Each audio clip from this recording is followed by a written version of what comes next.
Good morning, friends. Come back. Hey, thanks, Dreamy Potato, for subscribing. That gets you access to Ellie's little face. What are those things called? Emotes. Emotes. How do you know that, Moss? I'm a Twitch subscriber. No, you're not. You absolutely are not. Yes, that gets you access to Ellie emotes and big dano faces like, hello, Cassiopeia. Yeah, I'm pretty bad at streaming. I'm sorry. I just paint models and have fun. Hello, QFX. I started assembling some new Kingdom Death models, actually. Here's my Cleanest Desk Award trophy. I do a little post. Hey, Paint Liquor. I started assembling my Kingdom Death models, so this one is Seed Pattern Zania, or Zanaya, depending on your... Hello, Exrian. Are you actually Spurting Rectum? Have you changed your name? I don't know anyone else who uses those Kraken octopus things other than Spurting Rectum. Yeah, she's beautiful. I'm very excited by her.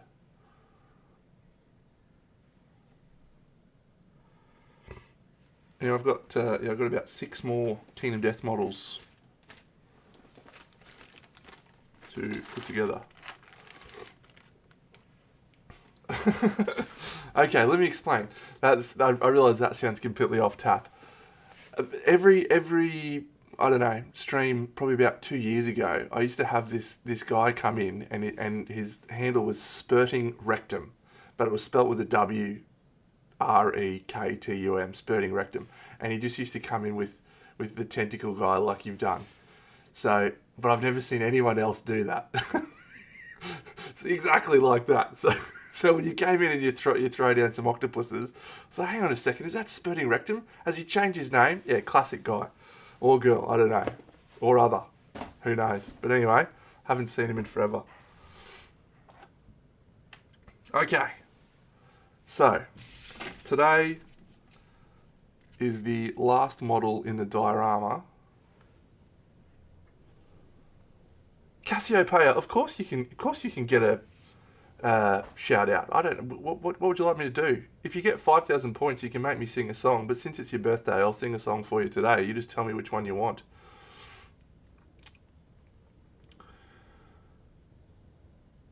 X-Ray, you haven't disappointed at all. You've just brought more joy into my life by giving me more of the crazy octopus emotes.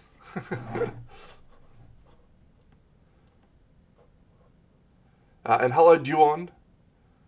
Hello, Kung Fu Shrew, also. Did I get the dip into the exhibition? I think you're meaning the diorama. And yes, I did. I did get the diorama, and I think I've got a photo of it in the competition. It's about 70% finished. It's not perfect, but oh yeah, that's very good, Dano. You can really see that, man. There you go. In and on display. I entered a few other pieces. It looks pretty good, actually. I think it's come together nicely, but all the models are about 75% done. I also entered some Kingdom Death Girls and guys. That's the dude there. My Parasite Queen. Oh, there's Emma and Zay and Franz from my post yesterday. And then here's a classic photo that I found. Young Emil. What a legend. Alright, well, Cassiopeia, I'll probably just end up singing. I sing a lot during the stream. I just sing stupid songs. So if you think of a song you'd like me to sing, tell me. Cool. So this is the last figure for the diorama. And then over the next 2 weeks or so, I'll probably try to finish all of the bits and pieces. Yeah. Is there a pic of me getting a check for 10 grand? Let me check. No, I'm not allowed to say, but we've only got 4 or 5 days left before we'll finally know the results. What can I show you from the last episode that will not be at all revealing? I've definitely got some photos. here's some background stuff. So this is the Borja in his fucking suit. What a glorious looking rooster he is. That's Jimmy, the production manager. Some of the camera guys that were there. At any given moment, they had camera guys. Yeah, 2 camera guys. They had Linda, the boom chick, and yeah, this is sort of what it looked like when we were filming. This is Carla. She's got one camera guy looking at the stuff that she was doing. Linda's got her boom right there to film the sound. And then there's another camera guy in front filming. And then Andre's here. I had some good nicknames for the guys at Squidmar. Yeah, that's Andre.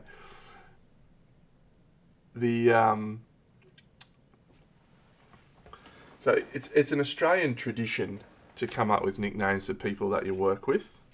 So one of the guys there, I called him Pothole because he was always in the road. Yeah. How was it painting around the production? Yeah, it was good. Alexa, airbrush on. Day one, I think most people were pretty uncomfortable with everything that was happening, and there was a lot of nervous energy in the room. But it was actually not my first time I've been on a TV show. I was on a TV show in Australia called Family Feud, which is quite funny. And obviously I stream. I've been streaming for 7 years now, and yeah, so I was and I'd also met Emil and Lucas, so there was a whole couple of factors which contributed to me not really being too concerned on the first day, but everyone, there was a lot of nervous energy. Is it on YouTube? I don't think it is, because it's got copyright. I tried to upload it to YouTube and it copyright breached, so, but I do have a copy of it. I think I've set it up to it's on my Google Drive, actually. Let me see. I might even just chuck a link in if anyone wants. It's very, very funny. Where is that? Have I got it in here?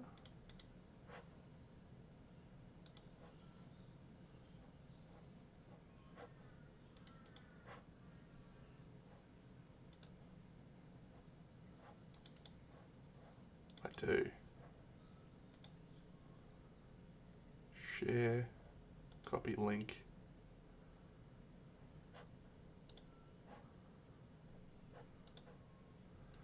Cool. Yeah, you can ask as many questions as you want. Eggs are in. Happy to answer as many as I can. It was an application process. So they did a video on their Squiddly Bits where they talked about the show and what their plans were, and they opened up applications. I think they had them open for about 2 weeks, and they had over 1,000 applicants in those 2 weeks. It was a fun process. I know my video was 1 minute long. I can actually show you that video. I think that's still on my YouTube. That I applied.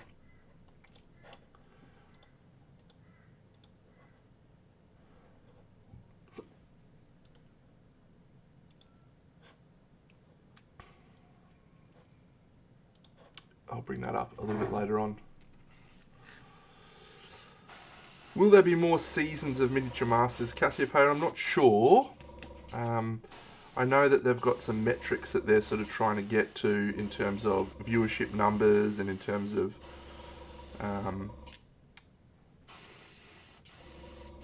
views and comments and what have you. And I do know it was a very expensive undertaking for them.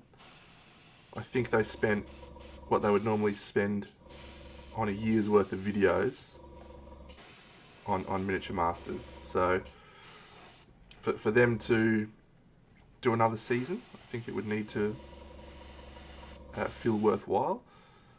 I don't think it's all about numbers though. I think it's also got a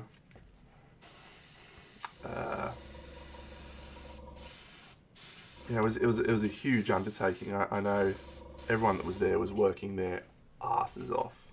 It was a huge undertaking. So I think I'm obviously going to do some more posts over the next week or so. Just shouting out everyone that was involved. We had Jimmy, who was the production manager. We had Maddie, who was like our liaison with the crew. We had the 3 editors who were also on set. Andre, Victor, and Christopher. And we had the 2 camera guys and Linda. And then we had Nora, Zay, and Franz. And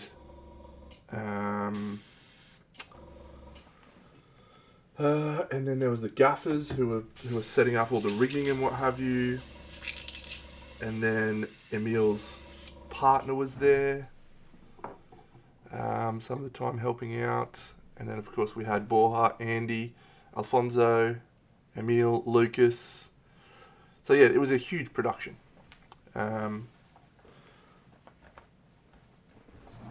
So I'm not sure what their plan is. I had such an amazing experience. I hope they do a second season and more seasons, and because it's just going to be one of the coolest experiences I've had of my life.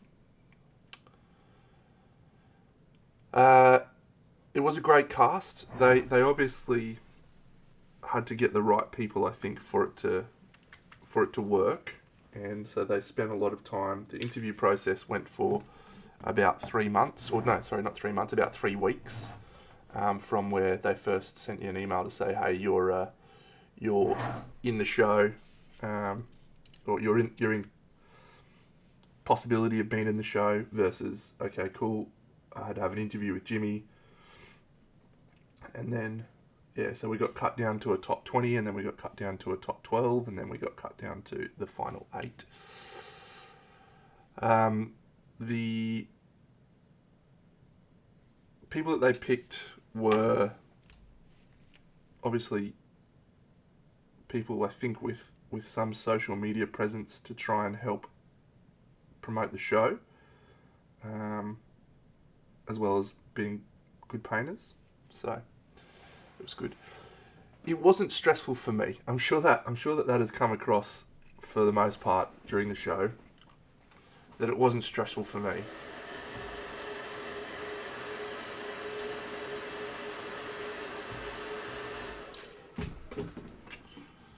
I don't really get stressed when it comes to painting toy soldiers.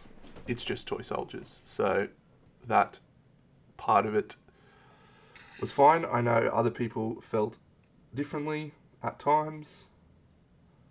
Amalia was having a really bad time on the first few hours. She was shaking and feeling stressed. But it got easier for most people as the show went on. And I think the overall vibe in there was not stressful. There was definitely nervous energy, usually at the start of the day, because we genuinely didn't have any idea what the challenges were going to be until the day of, when we were on set. So we had no clue. So generally we were very excited when we were heading into the day's filming and finding out what we were going to get to do for the day. That was always exciting. It got, and in the context of having 5 to 7 people watching you while you were doing your thing, as there was less and less people in the show, there was more time spent with each person. So it got more and more people watching you. Did I like the tools? I have a lot of Vallejo paints here at home, and I have the old composition. So all my Vallejo paints are these ones, the old school ones, and then these are the new formulation. intentionally I spent the first episode not trying to do anything outlandish, just so I had some time to work with the tools and the equipment and get used to it. I ended up really appreciating the Vallejo paints, the quality of the paints and what they did. I got some sets for free, but I bought another one when I got home just so I could have them to use. So yeah, I think definitely the Vallejo paints are very good. The airbrush, obviously, I got to keep one for free. It's very good also. The paint brushes, the Squidmar brushes, are very good. So it just took some time to get used to them because they were unfamiliar.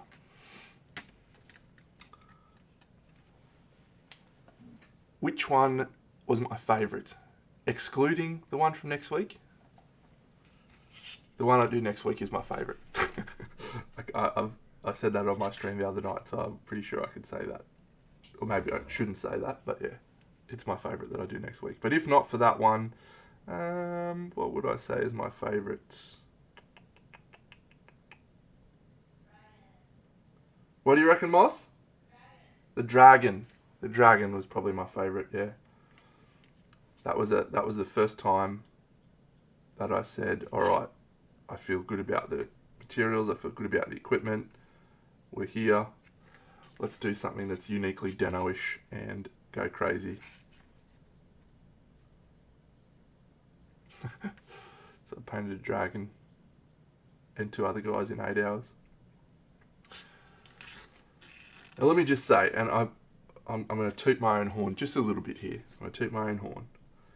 The actual lighting on that diorama, the way that it was done, I just did a banger job. There was a shadow on the rock. From the tail, like everything about it was just spot on. And part of the problem that I've expressed in a number of videos is that the YouTube videos don't give you a really great representation of the figure. They do, like they're doing a great job with the editing, but it's so hard to capture what things look like in real life. And my dragon was a perfect example of that because it was such a big piece with so many elements. You know, you really need to turn it around and look it around, and yeah, it's great. G'day, Yab! I was on your stream the other night. That was fun.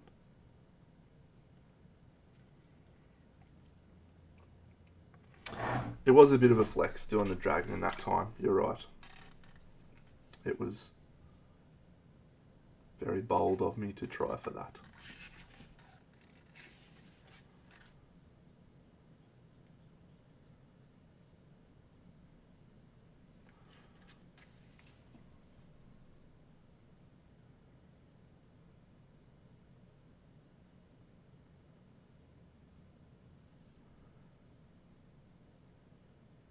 I really liked the diorama that Aaron and I did together also. That was cool to work together. It was the most difficult day because I didn't want to let him down.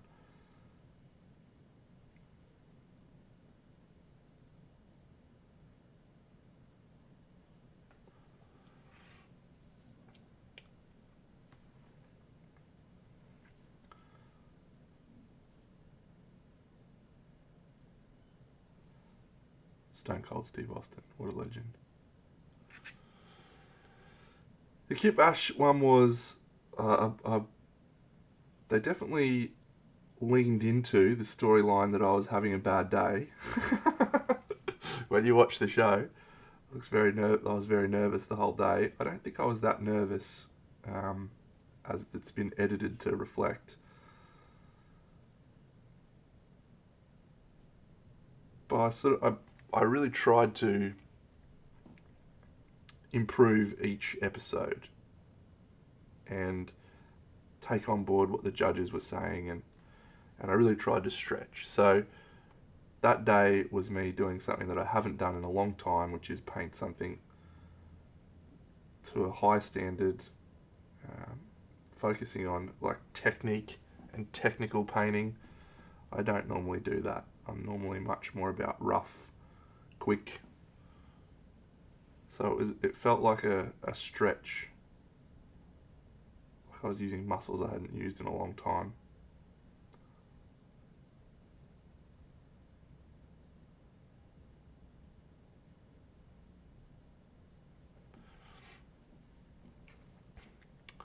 The models that I got were all three of them were beautiful models, but all three of them had quite similar poses.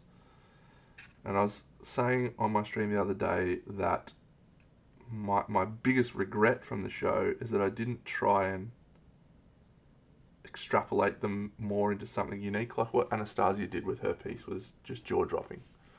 It was crazy. And mine was like, I understand mine was an extremely clean conversion.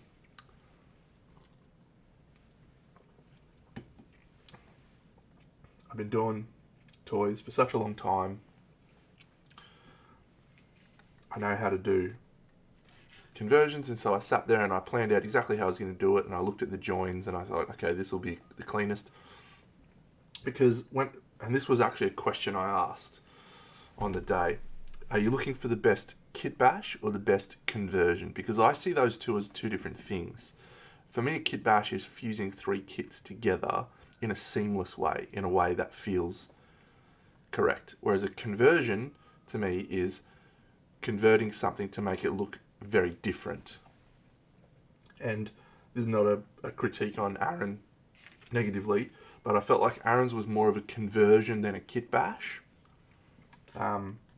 So I was specifically questioning them, and do you want a kit bash or do you want a conversion? And they said kit bash, which is why I went for that path of really trying to do clean, recognizable changes or unrecognizable changes, so it looked like a singular model. So yeah, I think that came across in my conversion, that it looks like one model. It doesn't look like a conversion. It looks like it's supposed to be that way. So yeah, it was a good day. The ghoul guy was probably a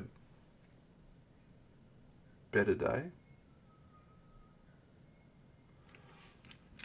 The extra time helped there. Extra 30 or so minutes.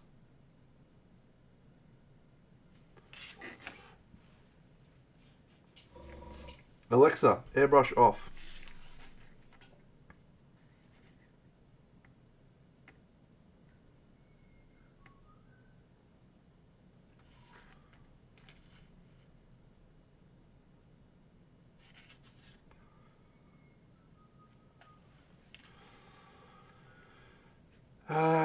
I have...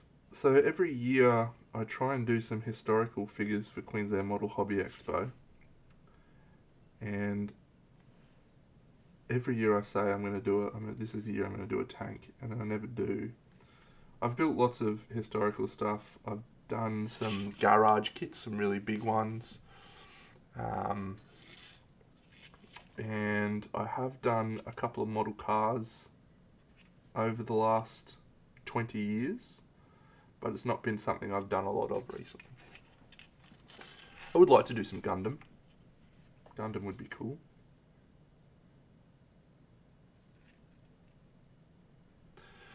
Duon!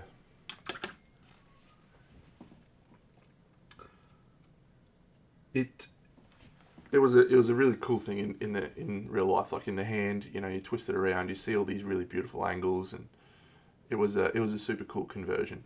Again, I think the term conversion, kit bash means slightly different things to different people. It's okay. I was very happy with my end result, but it did feel like a struggle to get a paint job as beautiful as I could. Going for beautiful was rookie mistake.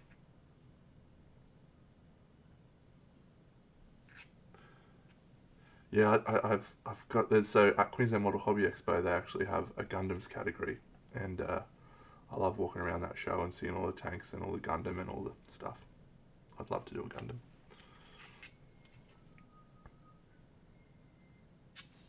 This guy's tail, crazy.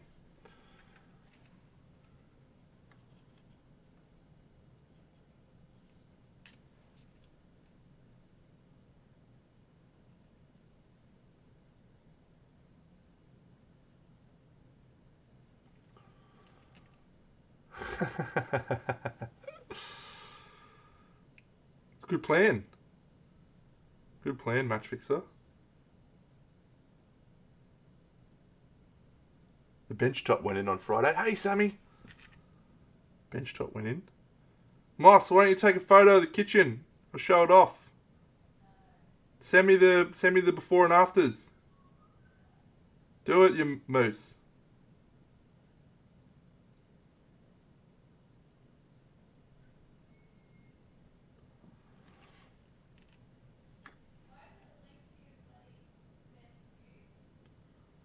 What? Why did I link to it? Because someone asked if they could watch it. Yeah.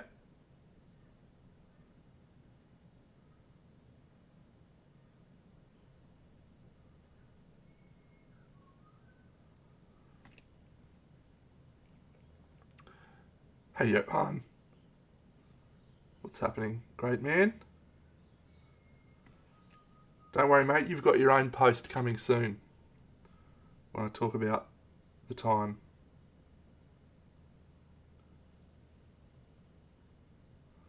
You go and save the best for last.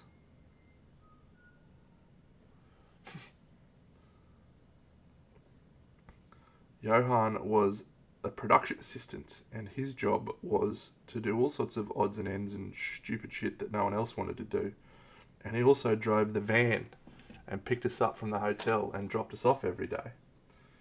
And it was one of the highlights of the trip for me, because I sat in the front seat because I didn't fit anywhere else.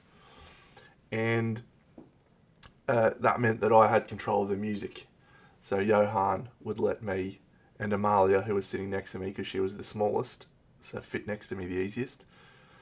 We were choosing the music. And Johan had his own playlist as well. But there was some good times. It was only about a 15-minute drive to the studio, but we listened to some bangers, some pump-up tunes, getting ready for the day. Good times. And we'd make some jokes along the way, wouldn't we, Johan? Some good old puns. And I don't remember. I think I told a joke and Amalia was so upset by it. I can't remember what it was. Do you remember what it was? I said something outrageous.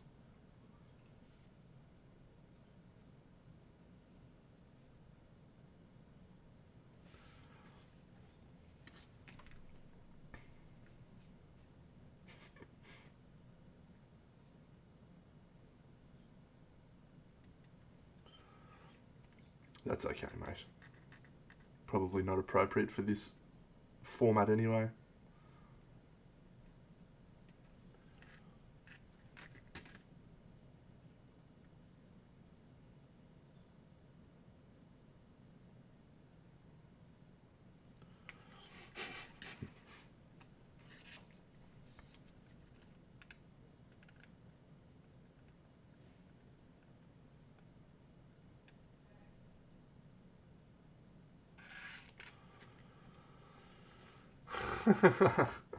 No, yeah, that's a good one though.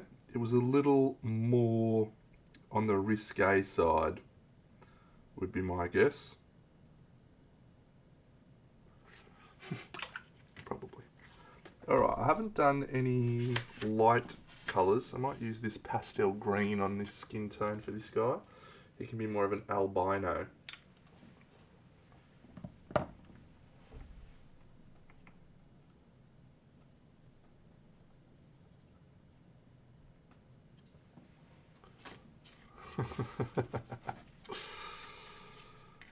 Oh, it's good from you.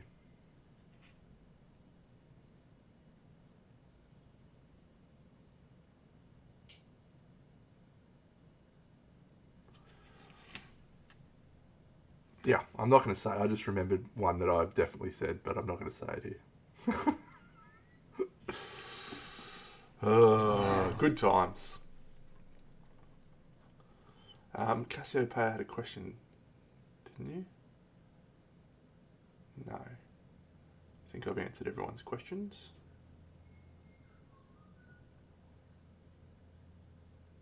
Yes. So Amalia's been doing little watch-alongs on her Twitch stream. So if you haven't seen those, you should definitely check it out. So is Aaron, for that matter.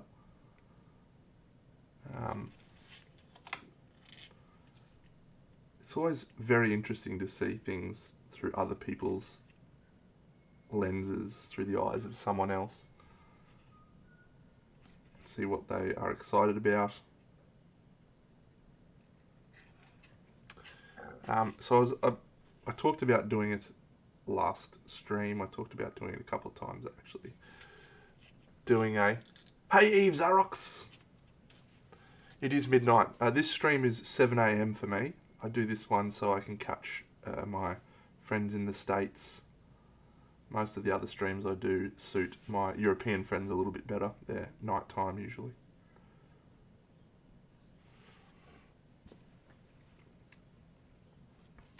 Any advice for a newbie? Well, the first piece of advice I will give you is to not compare yourself to others. Miniature painting is a skill. It's a craft that takes time to get good at. Don't be disheartened if your works don't look as good as other people's.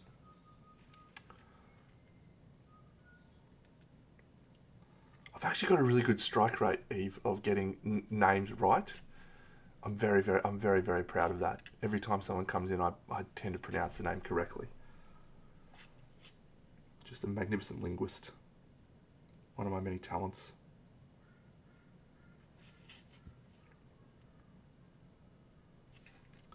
So yeah, I was contemplating doing a watch along of the first episode and getting Mossy into it and seeing if we could get her to calm down her swearing for a bit.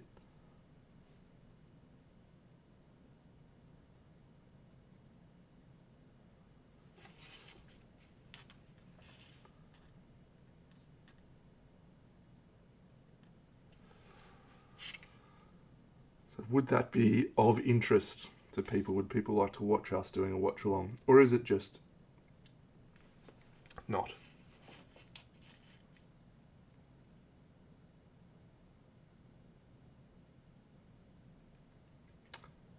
What mini would I recommend for you to paint?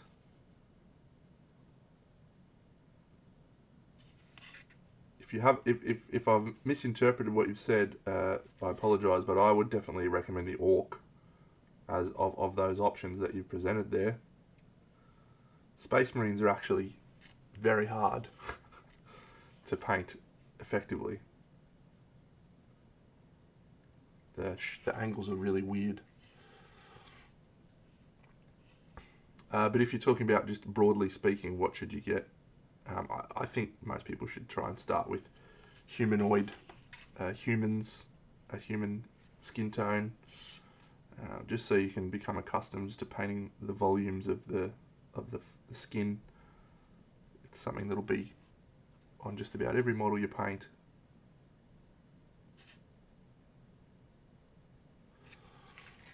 Always down for a watch along. Do you hear that, Moss? Get ready.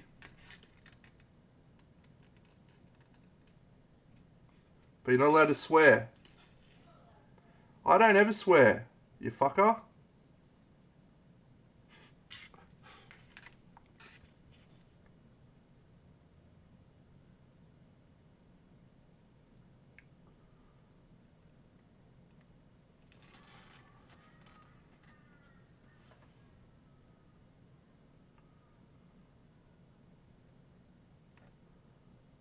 Most of the figures I paint these days are 75mm. I don't paint a lot of Warhammer.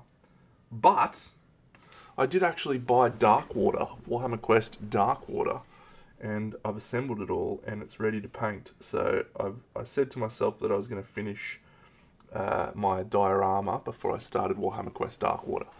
So that'll actually be the next probably month or two after I finish the diorama, will be Warhammer Quest Darkwater. And then I've got a bust, a commissioned bust. I'll grab them down and show them off. So this is a big girl. She's a bust. That's the fire element from Chimera. This one was from Chimera. This will actually be the second time I've painted this figure. And then I've also got, here's the historical piece that I was planning on doing for QMHE this year, but I didn't get around to it because I was busy with my diorama. Oh, it's your birthday too, yeah, happy birthday, Cassiopeia. I completely spaced on that. And then I stole this one from the Squidmar studio, don't tell them. I stole it from that cupboard. I was like, they won't know. I'll just take this bad boy. It's one of the Champions of Sona figures. Hey, Gary. So yeah, I got that. I also bought Ionis Cryptborn, which is a wyvern type guy and a dude on it.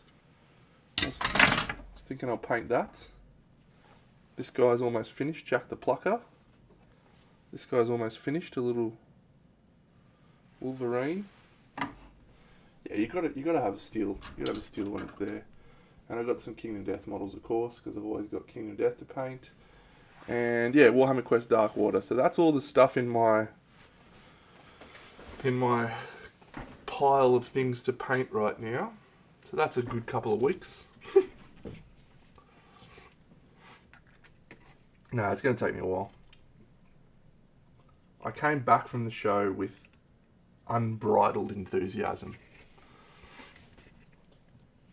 to paint. So I really got stuck in to building stuff, and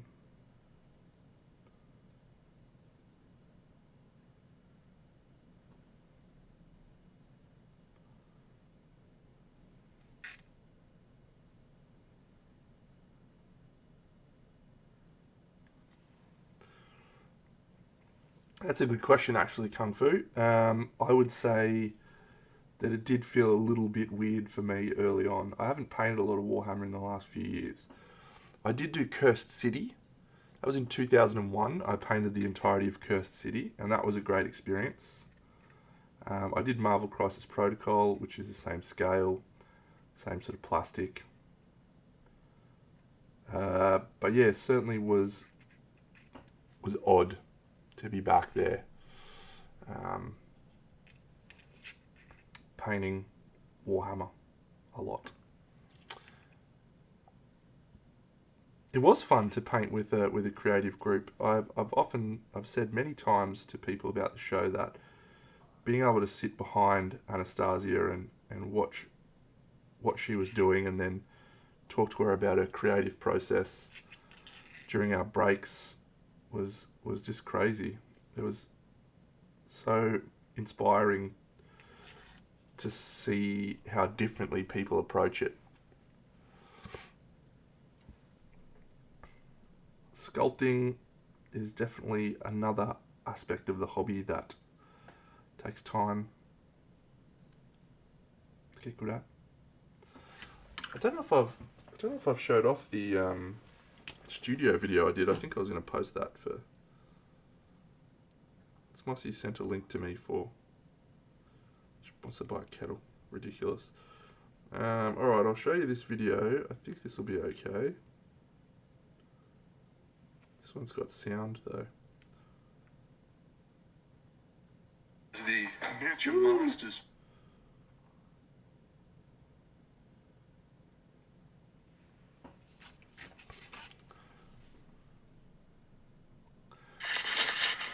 This is the Miniature Masters trailer. Got lockers for all of our stuff. Got a shower. This is where we hang out in between filming. I don't remember what day that was. What shirt's that? What glorious Hawaiian shirt is that? think that might have been day 2 that I filmed that. Let me look at the other photos contextually.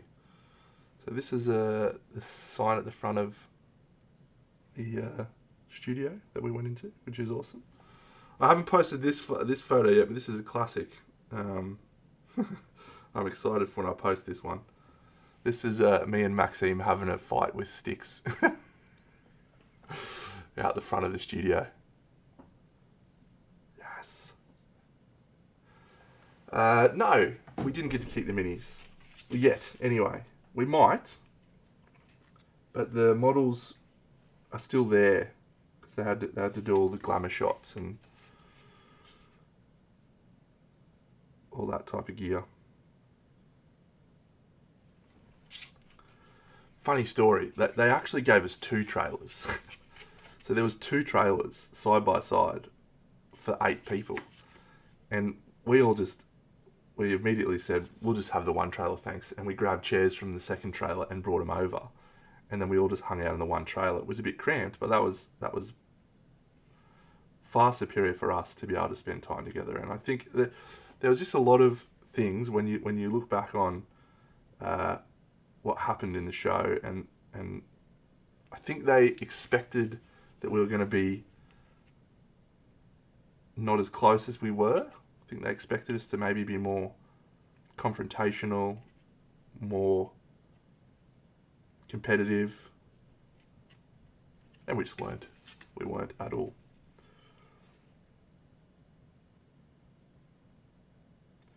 She used to be in love with me. Now she's gonna take all her love away. She used to be in love with me, and now I'm just a memory. Well, Tommy met Krista at the age of 19, prettiest girl that he'd ever seen. Started dating, stayed out in the coffee shop there, and the weather was fine, the steaks were quite nice. Alexa, airbrush on.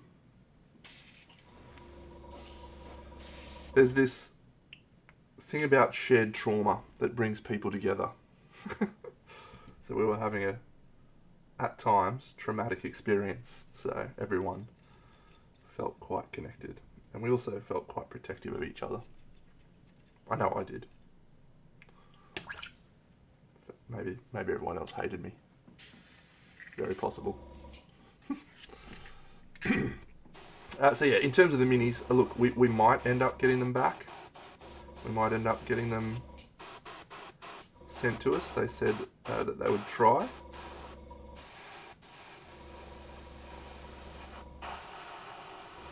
But if we don't, we don't.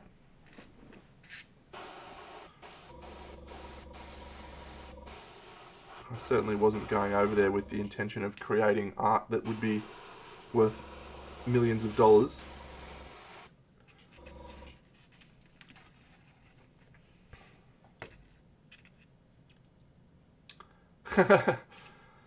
I'm not sure who would get the team mini. Maybe I'd approach one of the collectors that likes buying my stuff and say, would you like to buy this, and then split it with Aaron 50-50.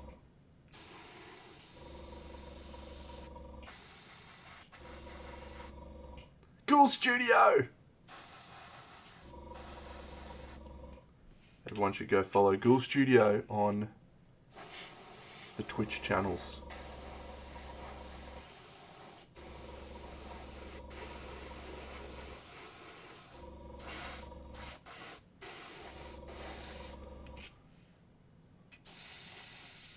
Hello, champion. I hope you had a good stream.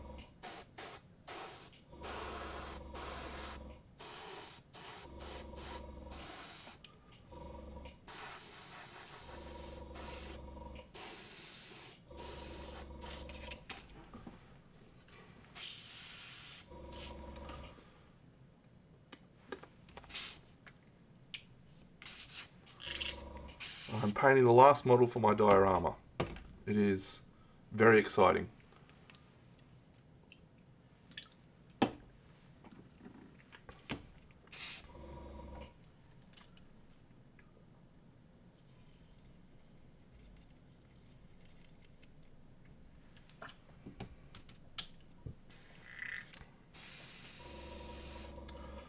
I'm going to go and have a look at your NMM gold because it's always interesting to see how other people approach NMM. I'm very bad at it myself.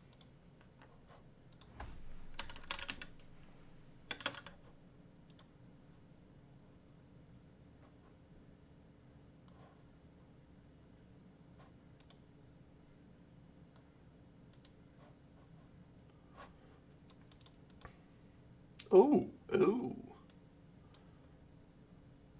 That's very nice on a skeleton bust. That is very nice, mate.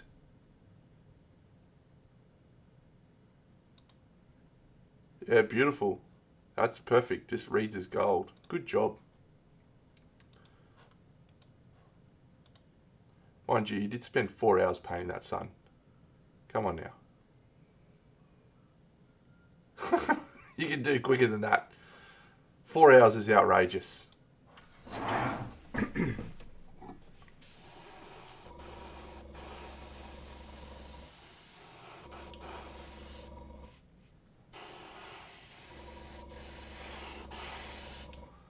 Can't remember the last time I spent 4 hours on a model.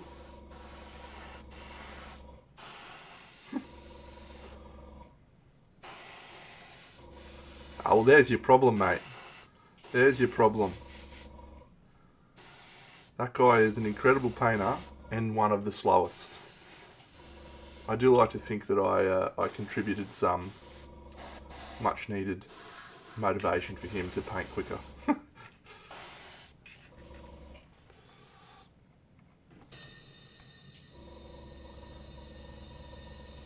Thanks, Dreamy Potato, and thank you for the subscription. And good luck with freshening up for the boss. I freshen up for my boss, and she still thinks I'm got a head like a beaten favourite.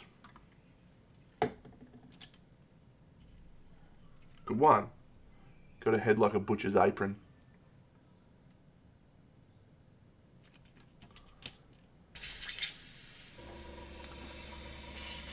He did get faster when he came back from the show. He absolutely did. It was a good thing. I'm going to claim partial credit. No, I'm going to claim full credit. I'm an inspiring guy, painting a dragon in 8 hours.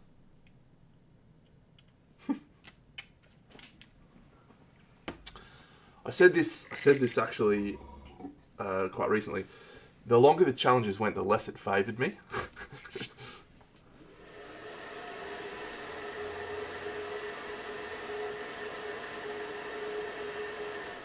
Cassiopeia, how to make washes. Okay, the first thing that you need to make a wash is a medium.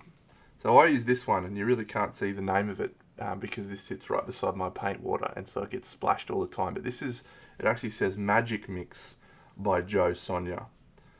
And this is both Seagull, this is a flow improver, and a matte medium, and a drying retarder. So this is like a combination of all of the things that you can get added to paint. So if you want to make a wash that works properly, you actually need to have this, because this separates the pigments in a different way than just using water. This will help suspend the pigments and help it all be smooth and flush and nice. So if you want to make a wash with literally anything, Joe Sonia Magic Mix is what I would recommend. I usually have some of this on my palette all the time, and I just mix it in most of the time when I'm using any paint, just because it helps the paint flow a little bit nicer, and just gives you a little bit more working time. But particularly for washes and for inks. Now the second thing that I would recommend is using an ink rather than a paint. So inks are transparent pigments, translucent, and so you get a different result from using an opaque pigment from a paint. You can still use these and make washes out of these, but you will find that inks give you a much smoother result. So if you want to make your own washes, inks plus Magic Mix, and that is literally what a contrast paint is. How did I get that fast at painting? I've been doing this for 30 years, is the first answer. But that's actually not the only answer, because A lot of people that paint for a long time aren't as quick as me, and I've always been quick. It's a combination of how I came into the hobby. Like I was an army painter, so I used to do commission painting for armies. So I would get given a 2,000 point Warhammer army, and I would paint that. And the quicker you did that, the better it was, because otherwise it would take you months and months to do a commission. So all of my techniques that I developed were about how can I make this look good and efficient as quick as possible. So then when I started getting into display painting, which was about probably 10 years ago now, my approach was to adapt what I did for army painting to this. And that approach has come with some advantages, but it's come with some downsides as well.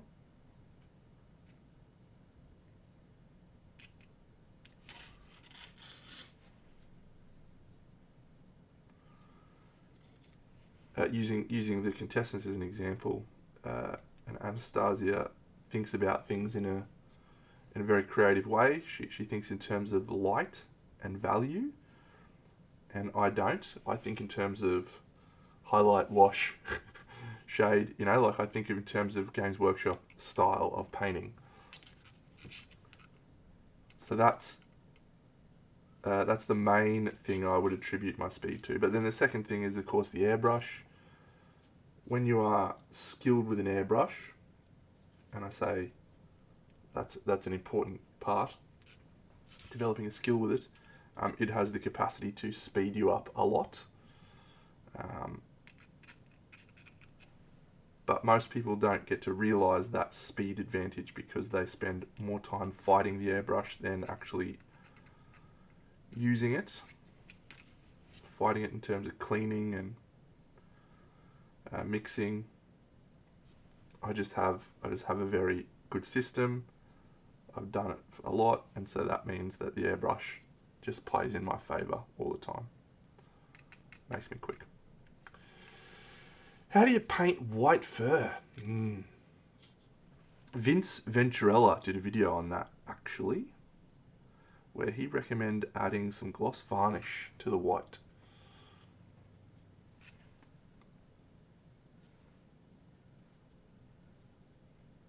I've never tried it myself, but I do understand what you're saying. Here's how I approach white in general, and this is maybe a little bit more technical than you're looking for, but I'll say it anyway.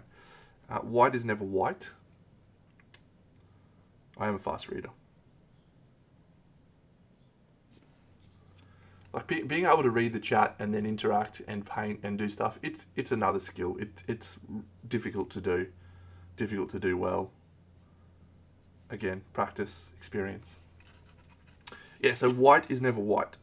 So every color that we paint on a figure that we see in the world is always reliant on everything around it. And white is a color that absorbs the most environmental light. And I learned this in a class with Meg Maples. So this is not me coming across with some great knowledge that I developed. This is something that I've learned from other people.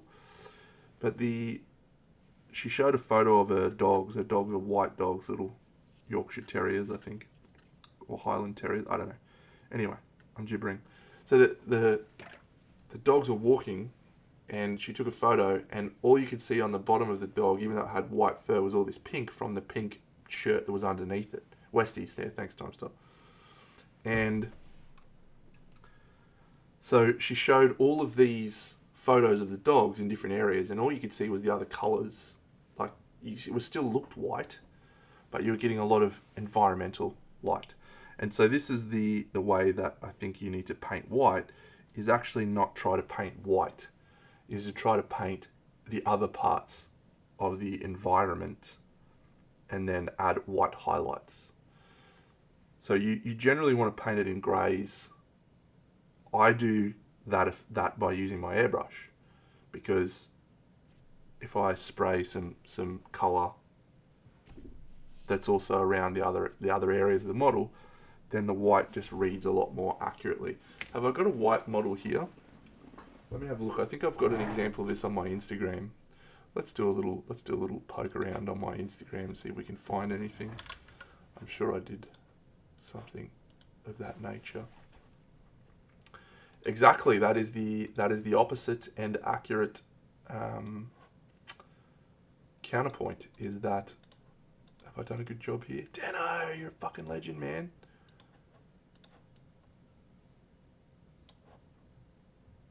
Okay, so this is my Instagram. Apparently, Mossy sent me a message on your moose. We won't read that. Okay. Mario face, classic. So now I definitely did some white recently on a figure that I could use to showcase. It actually might be a fair while ago. Have a look at this. What about this guy just punching? Classic. So this is kind of an example of, oh, where's me Black Knight? The cloak. Yeah, so the cloak was white, intended to be white, but it's got a lot of blues in it because of the blues around. This is a bad plan. Oh, here we go. This beard's a great example. So this is a white beard. So there's no white in that. It doesn't look white. It looks like all of the other things around it.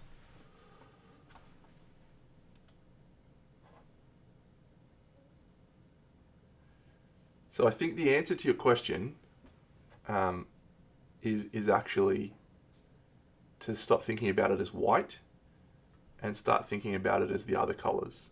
So if you build up via the other colors around it, then, and your last highlights are white, then you avoid a lot of that chalkiness and you get into nice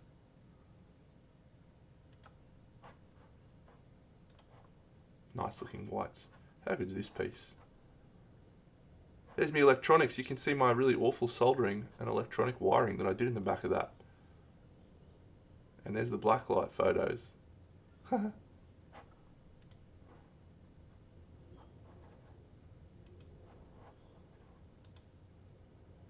got all these cool lights.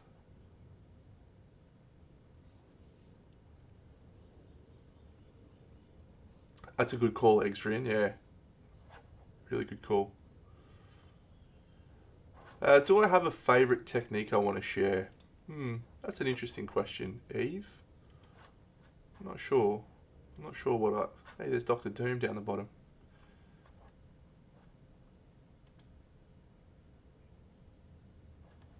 I had so much fun with this project. This was a dream project.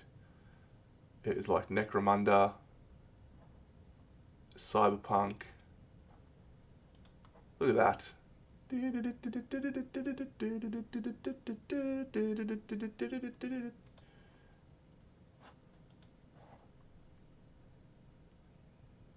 That was cool. That was a cool project.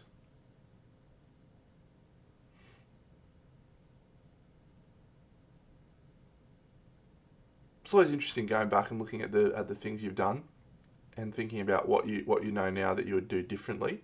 Hey, Jack. I probably could do that, but no, I don't think I will.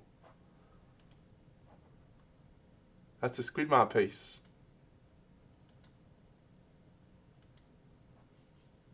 $23. Hi, NetDiver. This is a classic Photoshop. Me and Bucks, alongside Adam Gilchrist and Shane Warne, two of the greats of Australian cricket. Oh, this is a good project too. There's another example of white on the base being different colours. It's Kingdom Death peeps. My peeps.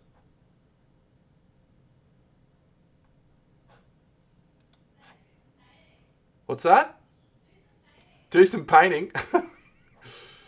Shut up, Moss. It's my stream. I'm allowed to do whatever I want. Look at this cool project. This was the star signs. That's good. What's a technique? Let's see if we can find a technique from here. I showed this model on my Dave Taylor interview the other day. That's a good figure. I did a good job with that. It's impressive that I left the masking tape on for my final shots.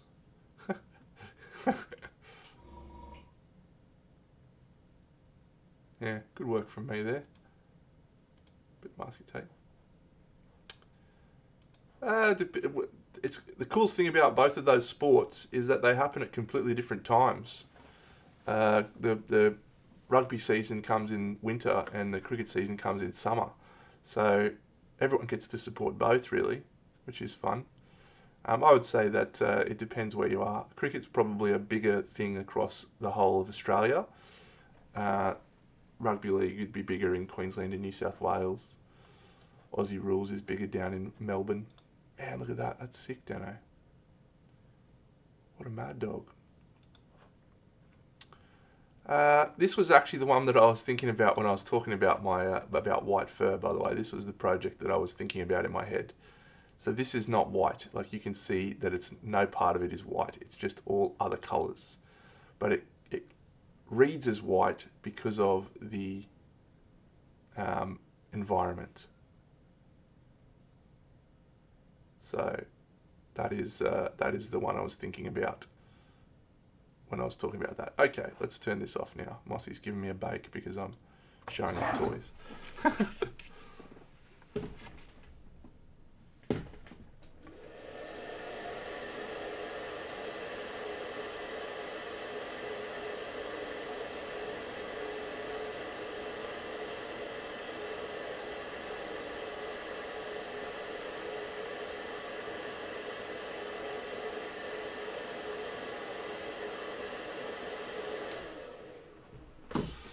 Thank you. It is a pretty good piece. I'm pretty happy with how that piece came out. I like a lot of my toys,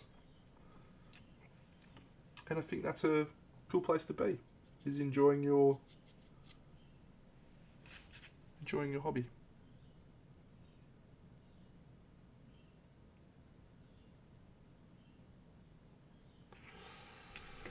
Yeah, okay. I mean, I can talk about non-metallic metal as a technique. Or maybe I'll just paint it. It's not really... Hey, Gone Beyond 1.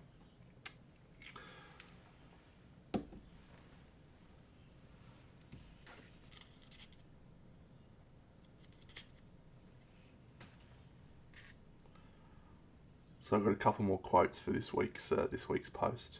A couple of great quotes. One from Seneca. Luck is what happens when preparation meets opportunity. That's such a good quote. The Trent Dennison version of that is, the harder I work, the luckier I get. I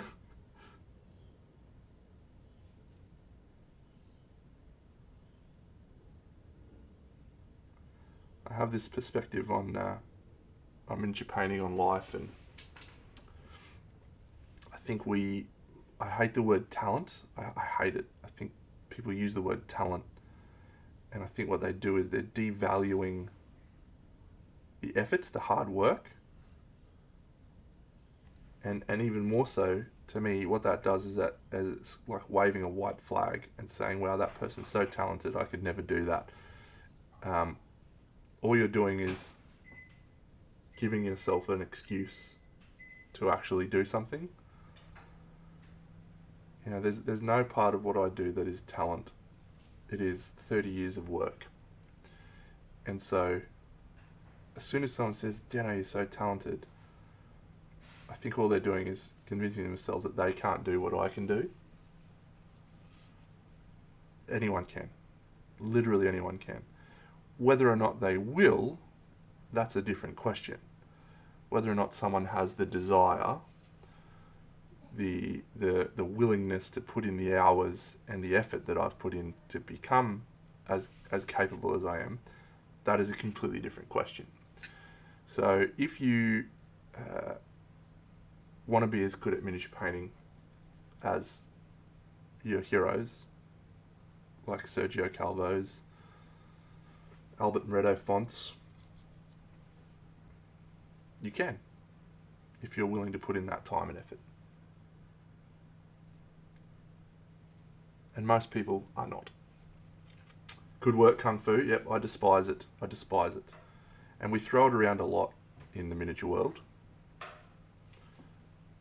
And I guarantee you, if you went and asked, and this is the other thing that I say when I say this, like, I understand the intent behind what people are saying.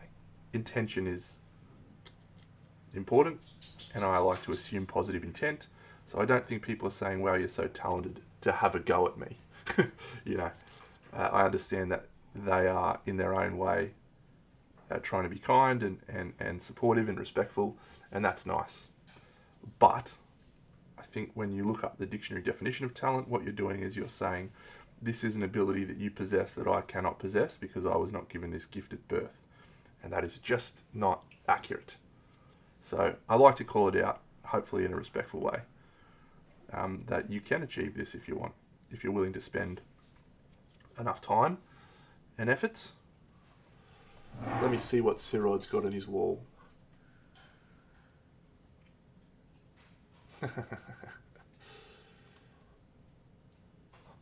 Yep. More cleaning tips. So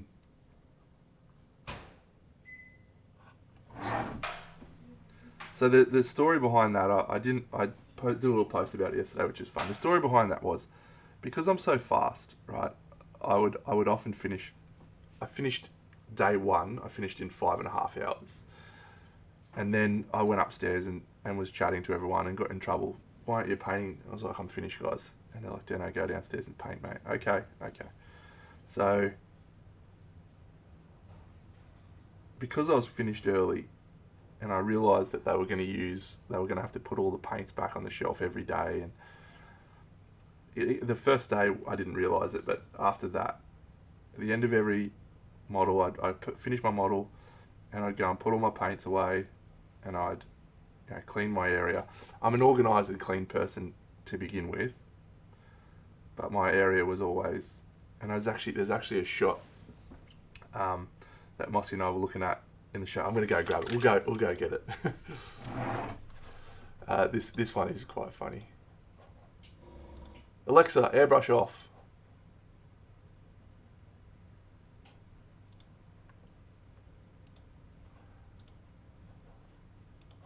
Okay, let's see if I've got this one happening. Excellent.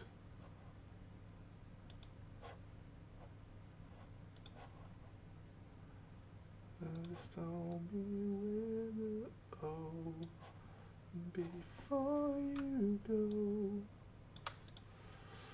Okay. You can't hear any. Maybe you can hear sound. Have I got the sound working? No. Okay. So Mossy and I were watching this the other night, and there's a shot where you can see my painting table is clean as a whistle. Oh, when was that shot, Mossy? I feel like it was in this painting bit.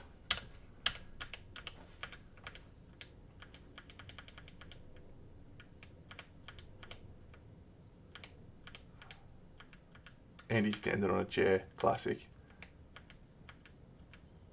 There it is. Look at this. So this is at the end of the day one, and you can have a look at everyone's desk is chaos. There's sprues everywhere. There's stuff all over the joint. People are sculpting. I am finished. I have gone over and picked out my paints for the next day. I have packed up my wet palette. I actually had to get my wet palette and put on the table. I'd taken my cutting mat off the table. I've got my airbrush set up. I've got my brushes organised. Everything's wiped down. I'm ready to go. And I'm actually just sitting there tapping away on my phone, probably playing Warhammer Tacticus. Or not. But texting the moose. So that is an example of what resulted in me getting the cleaning award.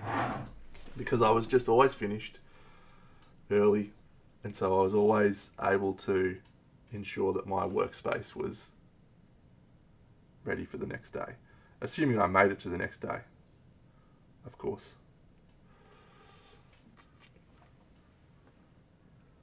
I am watching those, yes. I've watched all of them. Yeah, and the colours are organised too. I got me values and all me different things. Pretty cool.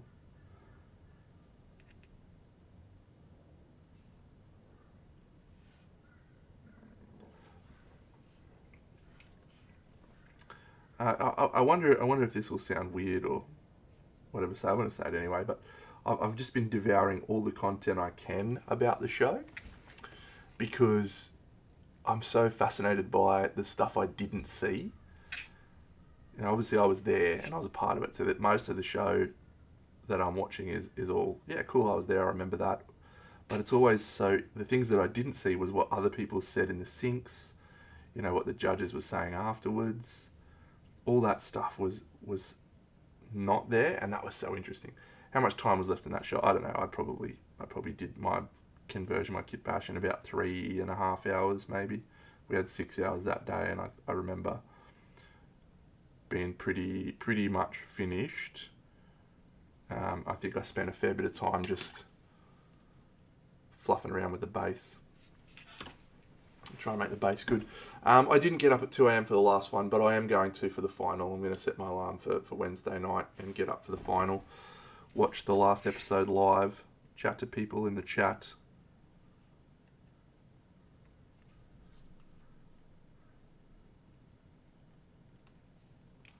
It's going to be fun. It's going to be fun.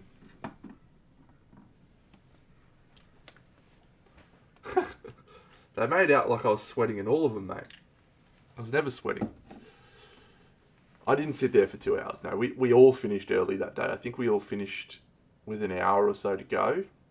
And so we just headed home early, which was great. And I think we went out for ramen that night, which was awesome. And there was a funny dude at the ramen restaurant. I don't know what his name was, but he and I became besties. So I went in there. We first went to the ramen restaurant on Saturday, on the weekend, and so I went and organised it because I tried to organise it for everyone so everyone could just focus on having a good time. So I went and organised the ramen place. So I booked it, and I went in there and I said, "Oh, hey, can I reserve a table?" And there was this small, unassuming guy behind the table, and he looked at me for a second. I was like, "Oh, maybe this guy doesn't speak English. Maybe he only speaks Swedish." And he's like, "Yes." I said, "Oh, cool. Can I make a reservation?" "Yes." He's like, "Okay." Can I book for 7:00? "Yes." And he's just like unassuming, nodding, "Yes." And I said, "Great, 8 people?" "Yes." And I think we did 10 because I think the judges came that night. "Yes." And he's like, "Your name?" I said, "Trent." He's like, 8 p.m, 8 people, Trent. I said, "Thanks, mate, see you then." So we come back that night and he was still there. And he said, "Trent Crimm, The Independent," which is from Ted Lasso. And I was like, "Hang on a sec, how do you know my name?" And then I realised that I gave him my name. Anyway, so he sat down and he came over and he just wanted to talk about TV shows and movies and me being the super introverted guy that I am. I was so excited to talk to him about it. It was the best. So that was like one of the many bromances that I created over the show. The ramen guy. Well, yeah. And I told him to watch Andor. I did tell him to watch Andor. You should watch Andor. Cancel. Hello, mate. Thank you. Yes, the Parasite Queen is a glorious fight and a wonderful experience. One of the best expansions that Kingdom Death has done.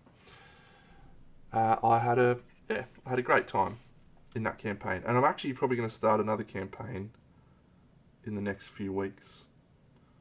I want to get through some painting first. Kingdom Death tends to consume my life. Yeah, I recommend it. What did I recommend? I recommended Andor and The Expanse.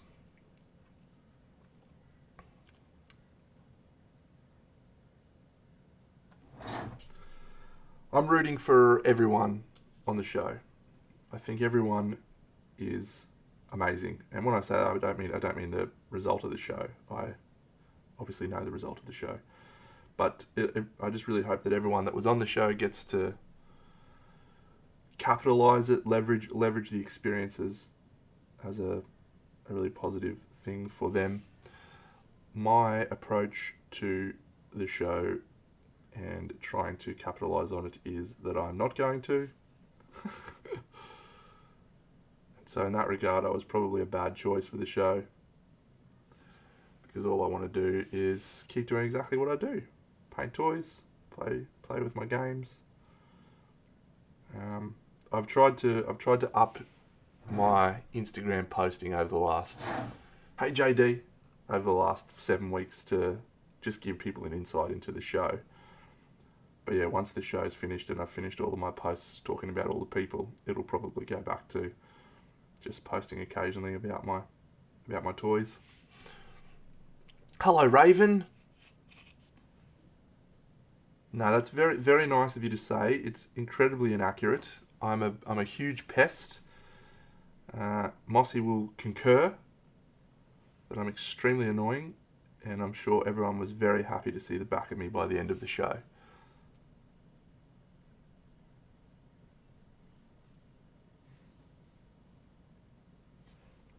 They've done a great job editing me to look like a nice guy, but it's all lies.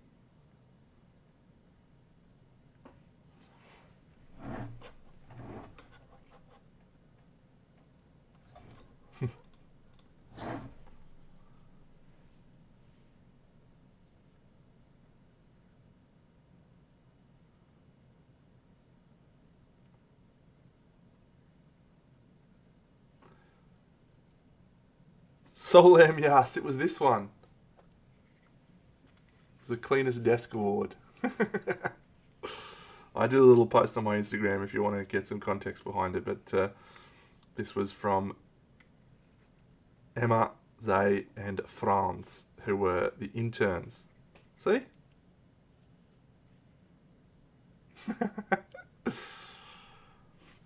Legends.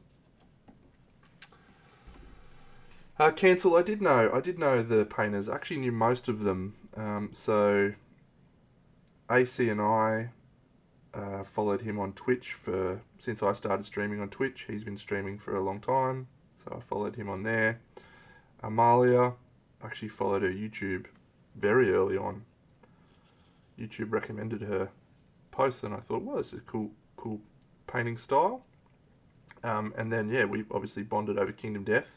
So we'd talked a lot before the show. We didn't know we were on the show, but she used to pop into my streams and raid in my streams and chat all the time, so that was fun. There was actually a really funny moment before it was announced that we were on the show. Amalia raided my stream, and I only know this now on reflection, I didn't know it at the time, but she asked, how did you go with your application for Miniature Masters? And I knew that I'd gotten on the show.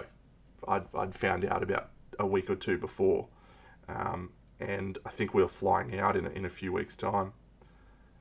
And so she asked that, and I didn't realise at the time that she was also on the show, and she obviously knew that. So she was trying to find out if I was on the show. I didn't know she was on the show. Anyway, so I replied to her and I just said, we'll have to wait and see. But then I did this sort of smile. So I think people probably had an indication, but because I'd said that I'd applied for the show, but I then hadn't talked about it at all. So that was fun. So yeah, Amalia, Aaron, Natalia actually came and stayed at my house when she taught classes in Australia. She was judge at Crimson Brush. And she taught classes here, which I helped her to organise, which was great. And Josh and I were friends through being a part of a little miniature painting group a long time ago. It's called the League of Extraordinary Painters, LXG. Natalia was also in that, which was cool. Carla I'd followed on Instagram for a long time. She's one of the coolest artists there. The only persons who I hadn't ever really interacted with was Anastasia and Maxime. And Anastasia was a huge find. She'd obviously won Best in Standard at Monty, which is like the best. Hello, Bob. Yeah, that was quite funny with Emil and I. We had a nice time. We had a nice time filming. And I guess if I could just say one thing about the show that I hope people will remember and reflect on kindly, is that we had 10 hours together in the room, 12 hours some days, with the judges sort of walking in and out and chatting. And you know, there was a day where Andy and Borja did a push-up competition. Lucas as well. So Lucas got about, I think he got about 25, and you could tell by the end of the 25 that he was struggling. And then Borja, I think he did 10, which was impressive enough actually. I don't reckon I could do 10. Oh, maybe I could do 10. And then Andy sits down, and he's just like, "Oh, I haven't done this for a while, you know." And pumps out 50 without even breaking a sweat. He just pumped out 50 push-ups. Just an absolute animal. And then, yeah, they were always down there talking, and we had music cranking. So the thing I would say is just, if it looks like the judges are being harsh, if it looks like you know, people are being unfairly treated or anything like that, it just wasn't the case. We were all there. We all felt like we were on the same team. The judges as well. We're all just trying to do our best. And I particularly want to call out Borja because he was so insightful with his commentary, and Andy was as well. I shouldn't just highlight one. Andy's got a great way of honing in on what people need to hear at that moment, and he was really considered with his feedback. And I think for a lot of the artists, Andy was a really useful judge, a useful sounding board for ideas, because he had a great way of finding what you needed to hear, and that was true for me as well. But I was always Borja came up with some really left field stuff that I hadn't thought about before. He thought about things in a very different way. Yeah. So it's a call out that Borja was hugely influential on me. He was actually the one who suggested I do the lightning in black. Oh, that's good, Bob. Yeah, I think that extra context hopefully helps understand the show and understand. I've said it a couple of times, and I apologise for repeating myself. It was the first time that Squidmara had done anything like this.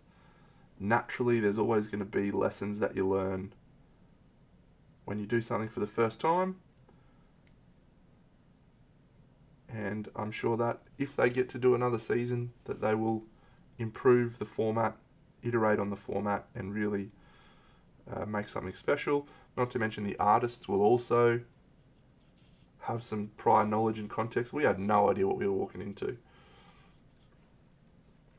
And one of the things I said that they should look at addressing is actually giving the artists a little bit more info earlier, because I think you'll get a better result.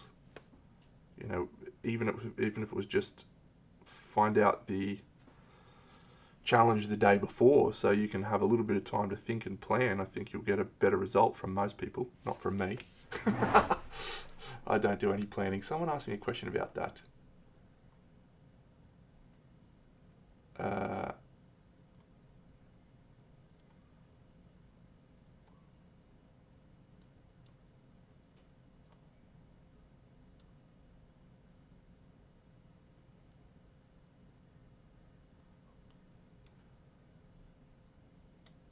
Eve asked a question and I didn't answer it. I apologise.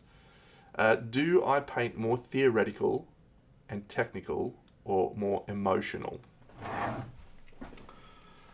Let's ask Mossy how emotional I am. Moss, why don't you come in here and explain?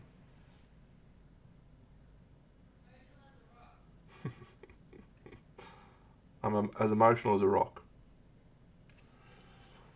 I like to see myself as a scientist when it comes to miniature painting. A scientist in the perspective that I've just done lots of experiments over a long period of time, and those experiments have resulted in XYZ outcome. And so by experiment, I mean I've taken colours and I've used those colours and I've tried this and I've tried that. I don't really have a feeling, and I don't see myself as an artist. I see myself as a professor, where none of this is actually feeling or emotional. It's just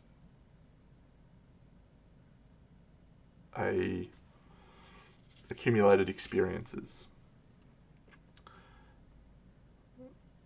And so that's one of the reasons why I was always so inspired by Anastasia, Carla, because for them it's art. You know, they're looking to tell a story and share their feelings and showcase what it is that they,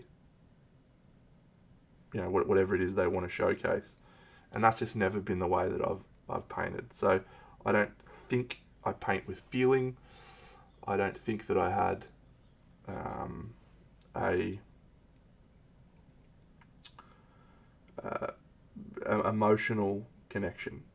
But on the counterpoint to that, hey Cindy, hey, this is the first time you've seen me on Twitch. You're normally on YouTube.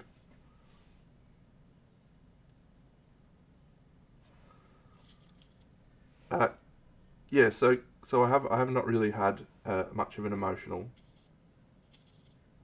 connection to the painting. But the counterpoint to that is that I don't really do a lot of planning very often. Most of the time, I just sit down and paint in flow state's not the right word, but I have a freedom, a sense of cool. I'm just going to try this. I'm just going to do this, and knowing that I have a long reservoir of experiences to draw on to know how to correct something or to have it turn out the way that I want. So it's a very interesting place that I find myself at. I don't do a lot of planning, and so the choices will often just come out of ideas that I have in the moment, but then I lean back on my experience to help me land a result. Thank you, Bob. My Kit Bash piece, I spoke about a little earlier in the stream. I felt like mine was the worst of everyone's in terms of how much I changed the design. All three of my pieces had a very similar flow and a very similar shape. So it was a real struggle to... Thanks, Tommy Line, for subscribing with Prime. It was a real struggle to try and change the aesthetic of those pieces.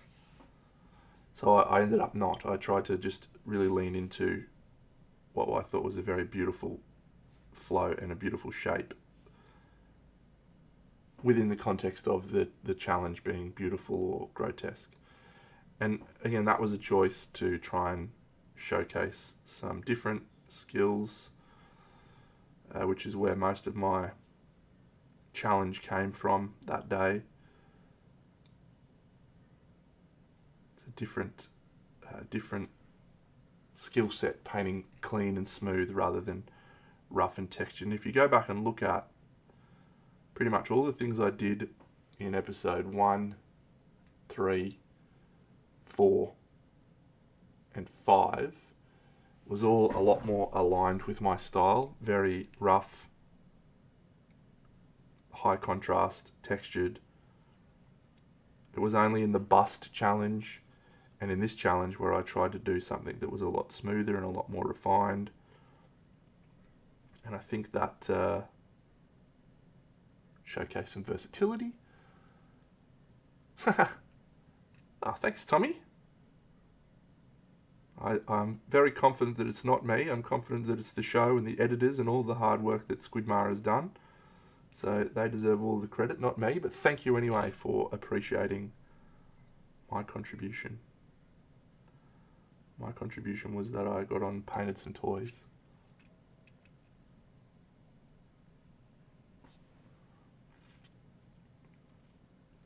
Valu, thank you for your kind words. I believe it's night time for you, so I think I'll say bonsoir. Is that good night or good evening for you?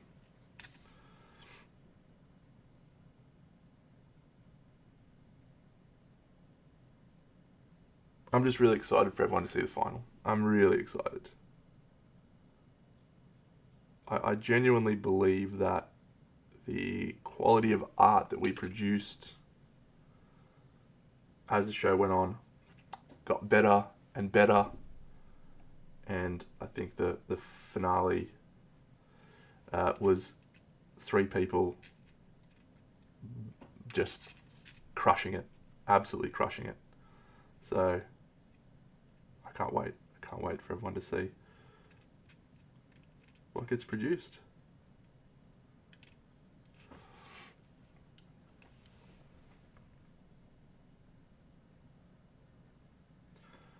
I'm definitely getting up and watching it live. I'm doing it. I make Mossy get up as well.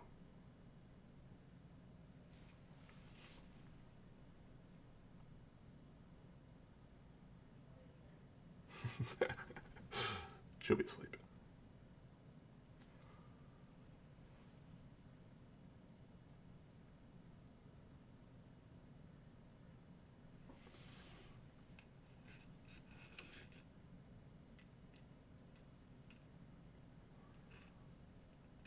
Oh, green users, that's nice.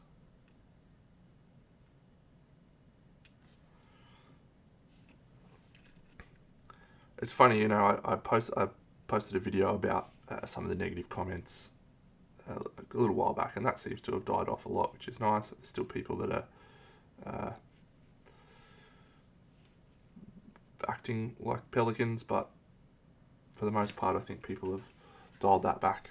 And I think that's partly because the editing on the show has improved, and you know the decisions that they're made have changed the way they're presenting the show. But really, what you have to keep in mind is when you see people replying with so much aggression and frustration, it actually is in some ways it's a good thing, because it means that you've struck a chord with them emotionally. You've actually done something that's made them feel, and that's ultimately what we're trying to do with art and with craft. Thanks, Eve. Have a fantastic night. Hopefully I'll see you all in the chat.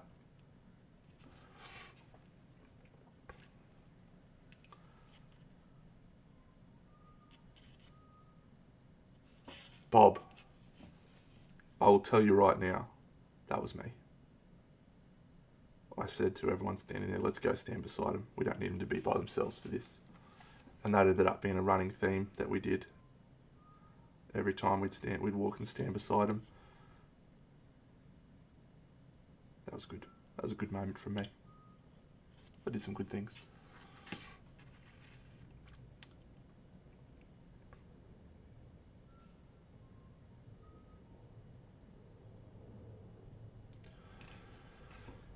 It's amazing that what the production has achieved with those guys. Like that amount of money they put into it is very, very. I mean, it's a huge amount of money, but it's also small for what they've managed to produce. I'm so impressed. I feel so privileged to have been a part of it. No one will ever be able to take away from me that I was a contestant on the very first episode of Miniature Masters, very first season. Such a privilege.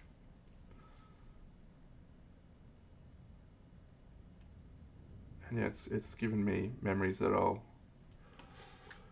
treasure.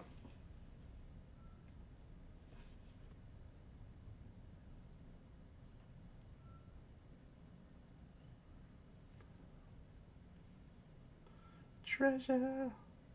Let me treasure your heart. You're my chosen one.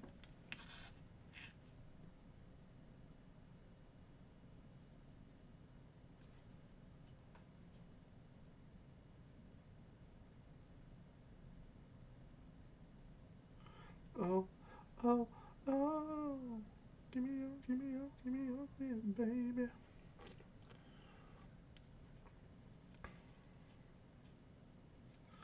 This guy is definitely the hardest model in the thing. Yeah, we do stay in contact. We got a chat group. I'll show you. It's very funny.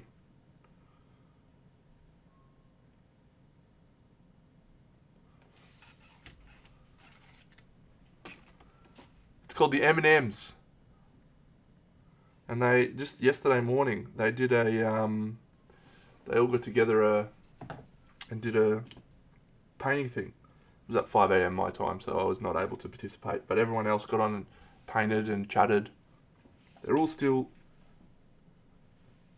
friends, which is very nice.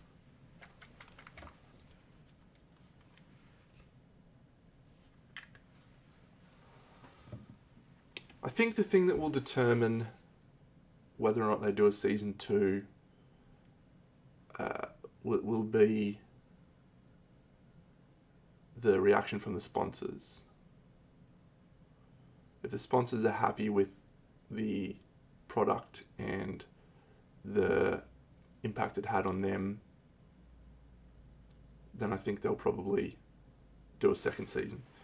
But if the sponsors feel like, you know, there was a pretty bad period there, episode 3 into episode 4, where there was a lot of negativity and there was people saying I'm boycotting XYZ products and I'm not having anything to do with Squidmar ever again, and you know, it was quite fierce rhetoric. So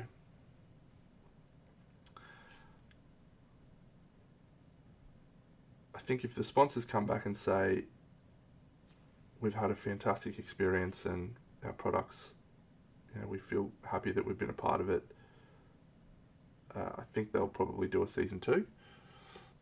But if the sponsors are like, yeah, you know, it was great, we're happy to have been a part of it, but we don't want to come back and participate in the next season, I think they'd struggle to justify doing it again. It's not just a financial thing, you know, it's a reputational thing. Solam Yas, this is not Age of Sigmar. This is it looks like Age of Sigmar, doesn't it? Looks like a skink from Lizardmen, but no, this is what are they called now? What are Lizardmen called now? Seraphon. Looks like a Seraphon, but it's not. It is a figure from my diorama. Thanks, Bob.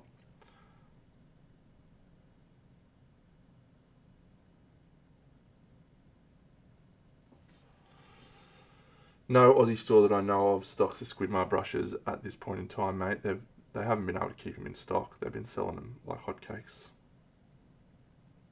They're good brushes. I enjoyed using them.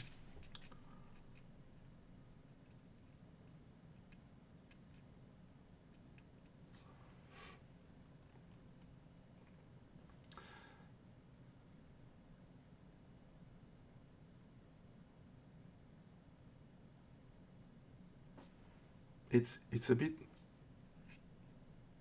sad. Maybe sad's not the right word. I don't know what the right word is. You know, so much of society now is driven by this mob rule. You know, people get incensed over stuff on the internet and then starts potentially creates significant reputational damage to someone without, oh no, I just broke that, oh well, without ever getting an opportunity to present their side.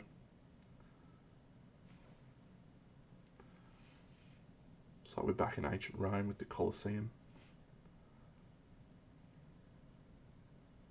Our Colosseum is the internet.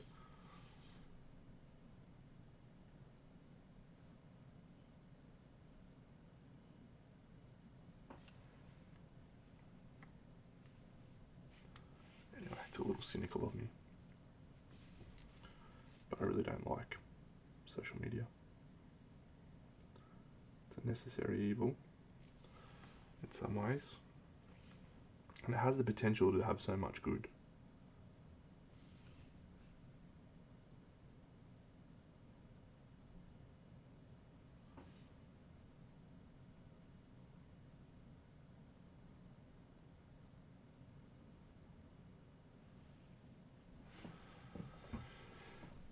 Yeah, Tommy, you are correct. And I've spoken about it on the last couple of videos. And I definitely think that the moment felt very emotional for everyone there. And it was not the right approach for the community, for the show that they created. You know, it was a mistake. That's okay. We've all made mistakes.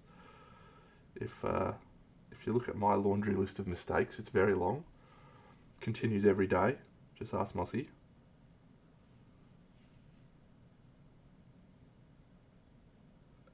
And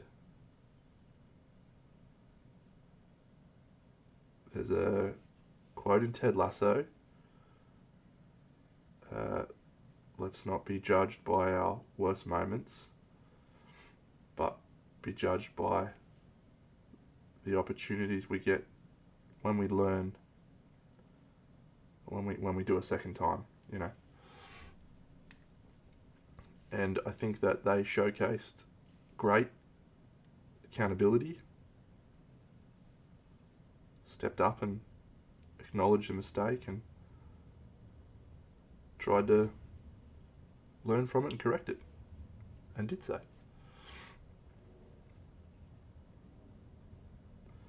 And I think partly, I've said this before, I don't know if this reads as well as I would like it to, or if this sounds disrespectful, but it's not intended to. But, you know, if that was me and Aaron standing up there in front of the judges having to present our case, I doubt anyone on the internet would have been as incensed by it. You know, it's a reality TV trope. It happens. It happens on a lot of reality TV shows. The problem is that it came from someone who was obviously struggling in that socially, in that format, and just put a fair bit of emotional toll on them. And that was not what was intended. And I think intent is really important. But that's what happened. So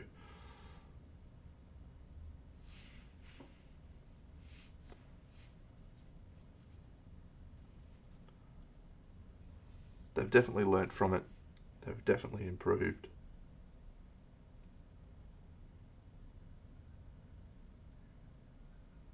And I definitely think that the overall show has improved as a result of that thing.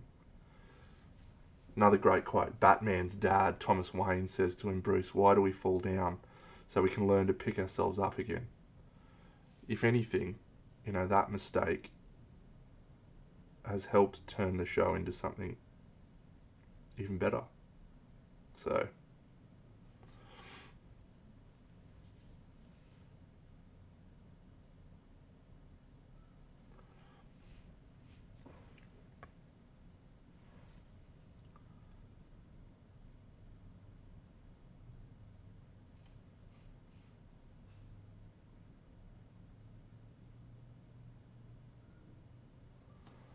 I'm looking forward to going back to my social media hermithood, where I post extremely infrequently. I'm spending a lot of time writing my little posts, trying to make sure that I acknowledge all the right people and if you get a new one.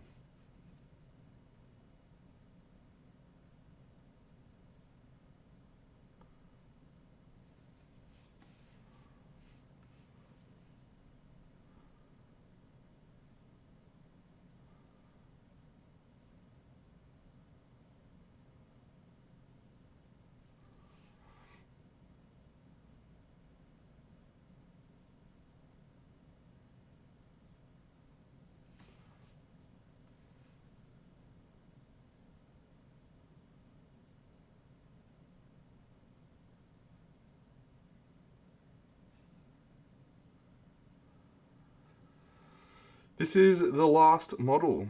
Yeah.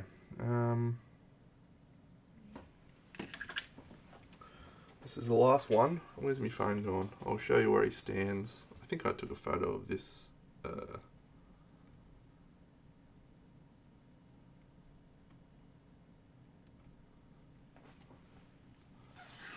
Yeah, so this is the diorama right now. It's at QMHE right now. I wonder if it got a medal. I won't find out till later on. But yeah, this guy, he stands here with his wings out like this. So it's a cool little thing. It's hard to get a photo of these things, I have to tell you. It's very hard to get a photo that encapsulates all of the things that are happening. This guy we did on Thursday night.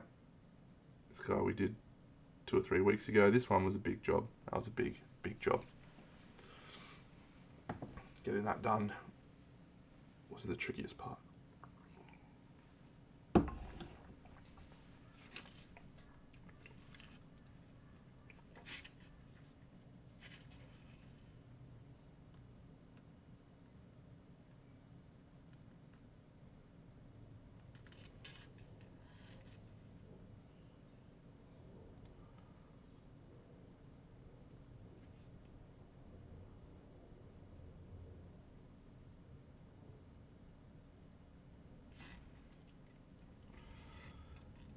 So when this guy's finished, I'll have a period where I go through, everything's done to about 75% now.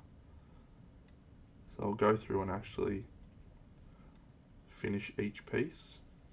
You need to get a vision of the piece with everything together before you can finalize anything. You need to go, okay, well this area here needs a little bit more value, or this area's, I need to draw more focus here, so I need to drop things down. You need to have that context of everything that's happening before you can call something finished. So I think I've probably still got another week or two before it's finished. The brushes that I use, great question, Tommy. I have a lot of brushes. My preference has been for many years Winsor & Newton Series 7. They are ridiculously priced right now. Ridiculously priced. I think the last time I bought one, it cost me about $60, which is outrageous. But they have been the best brushes in my experience. I just find the bristles are a little bit firmer, and they just have a really nice snap back. Not many other bristles have that same snap. But because they're so expensive, I've had to try different other brushes, and the Artist Opus brushes are very, very good. Very, very good brushes. And if I was going to recommend brushes that are still expensive but are very high quality, it would be those. However, they're also really hard to get in Australia. So then you start falling into other ones. So the Squidmar brushes are actually very good. I've been using those because they gave me some freebies on the show. Well, I can't buy them, but yeah, these ones have actually been getting a lot of use. But yeah, after that, I think I've got some Raphaels, and we'll see what happens. I am due for some new brushes soon, so I'll probably have to think about where I'm going to go. QFX. What an incendiary question.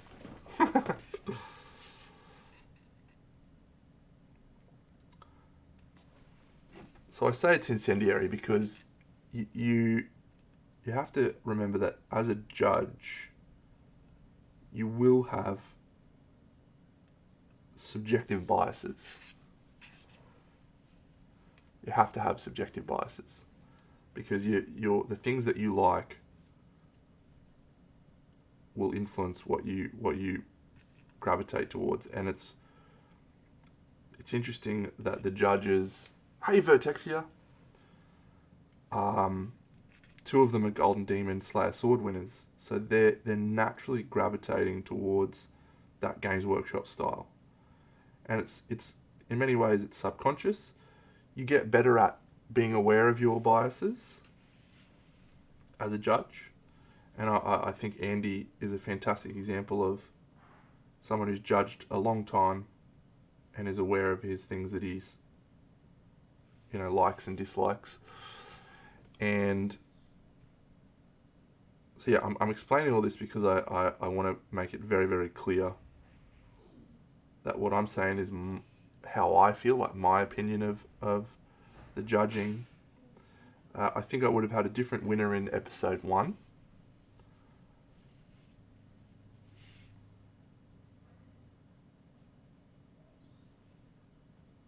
Episode 2 was accurate, I thought. Episode 3 was accurate. Episode 4, the Jewel, was accurate. Episode 5, even though I won that one, I think that was accurate. Episode 6, I agreed with completely. So the only episode where I was in disagreement with the judges as an individual was in episode 1. And every other episode, I think that was spot on.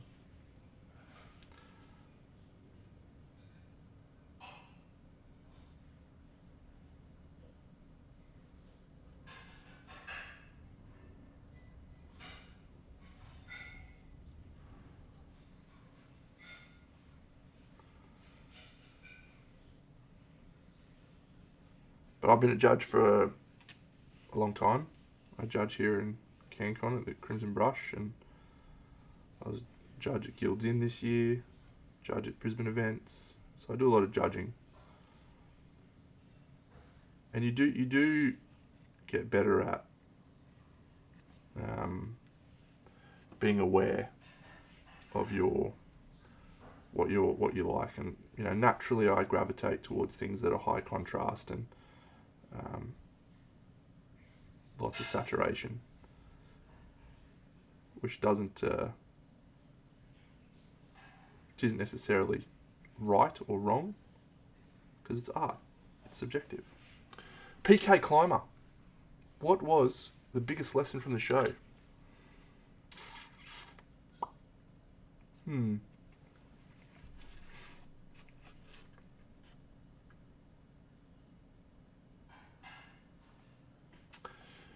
So I don't do a lot of competition painting these days. I've moved away from competition painting. I'm much more hobbyist now, where I do little toys and have fun.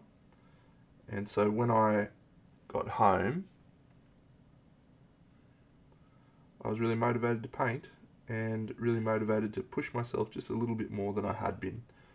I hadn't stagnated, but I'd just gotten into this mindset of this hobby is important to me and I want to enjoy it, and I don't want to have any pressure to do something if I don't want to. And forcing myself to complete things and push past how I would normally paint during the show was a really good thing for me, because it reminded me that, hey, it's okay sometimes to just push a little bit further than you want to, because it's good for you to find out your limits and step outside of your limits into the zone of learning, which is this zone here. This is the comfort zone. This is a zone of learning. This is the panic zone. We just want to step a little bit outside of that, not too far. So that was my takeaway. I think there was not a lot of like painting things that I learned that I hadn't done before, and I wasn't really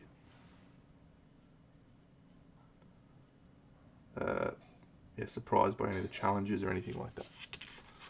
So I didn't find those were super useful from a learning perspective from me.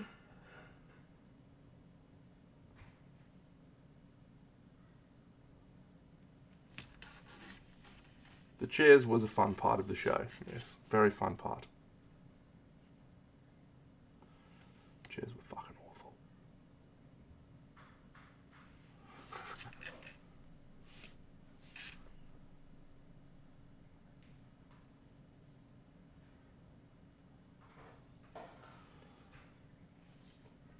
Alright, I think that'll do us for now. We've obviously, this is a very detailed model, so we're going to have a fair bit of time cracking along with this guy. He's going to be a challenge.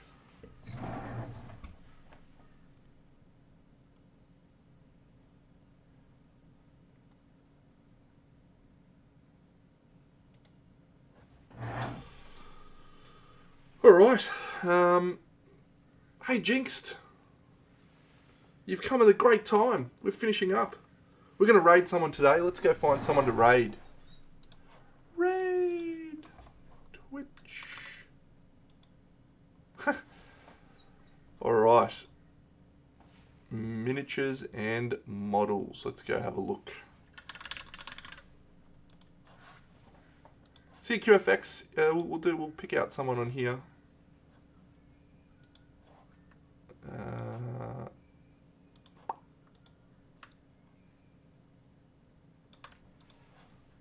So yes, let's find someone to raid together. What a lovely time. Stanley Tucci, we can raid him if we want.